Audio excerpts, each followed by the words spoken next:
ଯାନ୍ତ୍ରିକ କର୍ମଚାରୀ ସଂଘ ଆଜି 16ତମ ବାର୍ଷିକ ପ୍ରତିଷ୍ଠା ଦିବସ ପାଳନ କରୁଛି।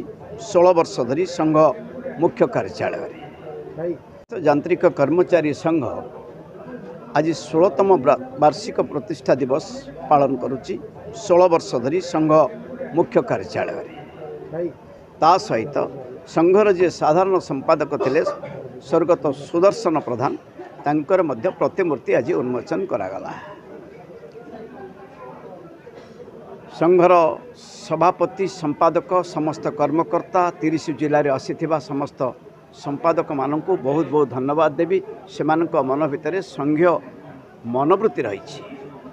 ସଂଘର ଦାବିକୁ ସଂଘର ମୁଖ୍ୟ ଭାବରେ 100 ଟଙ୍କା ଦୁଇ ଥର ବଢ଼ିବା କର୍ମଚାରୀ ମାନେ ଯେଉଁମାନେ ଅସ୍ଥାୟୀ କର୍ମଚାରୀ ଅଛନ୍ତି, ପ୍ରାୟ 3000ରୁ ଉର୍ଦ୍ଧ୍ୱ କର୍ମଚାରୀ ଯେଉଁମାନେ ୱାର୍କଚାର୍ଜ କରିବାରେ ସଂଘ ମଧ୍ୟ ସଫଳ ଭୂମିକା ନେଇଛି ଆମ ନେତୃତ୍ୱରେ। ସେତେବେଳେ ଏବେ ମଧ୍ୟ ସଂଘର ଦାବି ରହିଛି ଯେଉଁମାନେ ଅସ୍ଥାୟୀ କର୍ମଚାରୀ ଅଛନ୍ତି ସେମାନେ କିଭଳି ଭାବରେ ସ୍ଥାୟୀ ହେବେ ଏବଂ ୱାର୍କଚାର୍ଜ କର୍ମଚାରୀ ମାନଙ୍କର ପେନ୍ସନ୍ ଲାଗୁ କରିବା ପାଇଁ ଆଜି ମାନ୍ୟବର ବିଧାୟକଙ୍କ ନିକଟରେ ସଂଘ ଦାବି ରଖିଲେ।